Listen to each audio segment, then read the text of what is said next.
Hi, I'm Ksenia and I'm on a mission to fix constipation and bloating for everyone. Now, this isn't glamorous, but if you are super gassy, like all the time, and it smells freaking putrid, or on the flip side, you have a lot of gas, it's very loud, but it doesn't smell like anything, then something is off. That shouldn't be happening. But the good news is it's identifiable and fixable. So there's two types of gas from different sources. There's your upper GI, which is a lot of burping, and then there's your lower GI, which is the farts. So the upper GI one is from swallowed air. So either eating too fast, chewing a lot of gum, drinking from a straw, or drinking a lot of carbonated drinks. Or it can also be from chemical reactions indicating that you have very low stomach acid. If you have low stomach acid, food ferments in the stomach, creates gas, and then the gas rises. Lots of burping after meals is usually an indication of low stomach acid. If you want to do an easy at-home stomach acid test, on an empty stomach in the morning, put a tablespoon of baking soda in a small glass of water, mix it up, and drink it and set a timer. If you burp in under 5 minutes, then you're more likely okay. But if it takes you longer than 5 minutes to burp, you're almost certainly have low stomach acid. Then we have the lower GI, which is the farts. This is often coming from fermentation in your colon from the bacteria that reside there. This can be that they're not digesting fiber properly. It can be protein being putrefied because it's arriving in too undigested of a form to your colon. So that can be coming from poor upstream digestion, so things aren't digesting properly in your small intestine, or it can also come from an incorrect population of bacteria in your colon itself. So the gas type actually really matters in identifying the dysfunction that you have,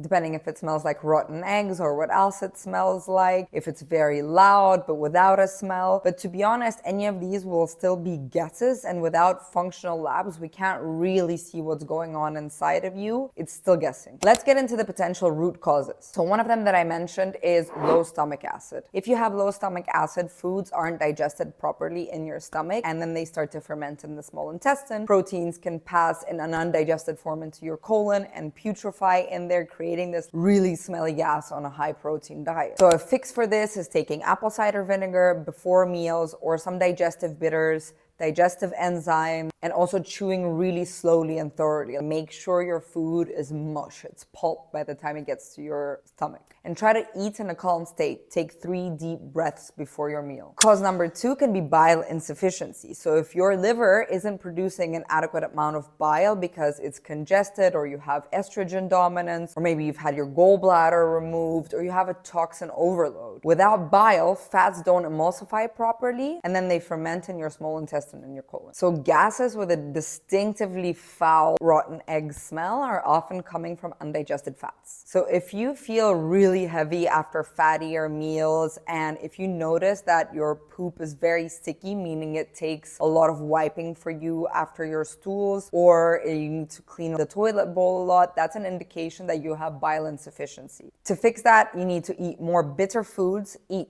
beets, take 125 to 500 milligrams of ox bile or tudka with your meals, and also take taurine, 500 to 1,000 milligrams per day. SIBO is a big one. So this is a bacterial overgrowth in your small intestine. They ferment the food when it reaches your small intestine before it gets into your colon, and this creates a constant reaction of gas and bloating after you eat. Classic signs of that are bloating that gets progressively worse throughout the day. So if you wake up flat and then by the end of the day you look 6 months pregnant, that can often indicate SIBO. You do need to test for that, and unfortunately you can't fix it with diet alone. You'll need to go on to a rebuilding and antimicrobial protocol for that. Cause 4 is dysbiosis and short chain fatty acid depletion. So even if you don't have a bacterial overgrowth in your small intestine, the ecosystem that's in your large intestine matters massively. And if you don't have the populations of bacteria that produce butyrate, and these populations could have been suppressed by antibiotics, chronic stress, infections, medication, poor diet, if they are depleted, other opportunistic bacteria fill that vacuum, they fill that space, and they're often gas producing species. And in the meantime, butyrate production drops, and that's the fuel of your colon cells. So inflammation rises, your mucosal barrier gets damaged. In the meantime, butyrate production drops, which starves your colon cells, drives up inflammation, and damages your mucosal barrier. A comprehensive stool test like a GI map shows us which populations you have and don't have, which helps us understand what's driving that imbalance. Cause number 5 is Candida or yeast overgrowth. overgrowth. Now, Candida is a normal part of your microbiome in small amounts, but it is opportunistic. So when we don't have enough of the good bacteria, Candida uses itself to expand into that space and grow its population. The good guys can die off from antibiotic use, immune dysfunction, high sugar diets, or junk food diets. And then Candida produces as a byproduct acetaldehyde, which is a toxin that causes brain fog, fatigue, nausea, and gas. Candida overgrowth also promotes biofilm formation, which makes gut dysfunction harder to resolve. So if you're gassy and experiencing brain fog and high sugar cravings, then Candida is definitely one to be investigated for you. Cause 6 is liver congestion that leads to poor bile flow. Your liver processes toxins through phase 1 and phase 2 detoxification. Phase 2 can get sluggish from heavy metals, mold, environmental toxins, or just chronic overload from the toxin soup we live in the modern world. And when bile quality declines, it means poor fat digestion and means more fat is getting through to the small intestine and to the large intestine. And in the colon, it ferments and makes really foul smelling gas. So if your gas has a particularly foul, intense smelling odor, your bile and liver should be investigated for sure. Hidden gut infections. So parasites like specifically Blastocystis hominis can mimic SIBO and food intolerances and produce really foul smelling gas. These can live in your gut asymptomatically for years, creating low-grade inflammation, suppressing your immune system and disrupting the gut microbiome. A comprehensive stool test is the only way to identify parasites though. Cause 8 can be food intolerances or sensitivities. So if you don't produce enough lactase, you could have a lactose intolerance. Fructose malabsorption can lead to fermentation. But a lot of these food sensitivities come from a disrupted gut lining. But with a lot of these food intolerances, the problem isn't the food, it is gut permeability. So if you have a damaged mucosal barrier, damaged gut lining, you are often going to develop a lot of food sensitivities, which get fixed when you fix your gut lining. And lastly, impaired motility. So if your migrating motor complex isn't given a chance to switch on between meals, it's not clearing out food debris. So please stop snacking and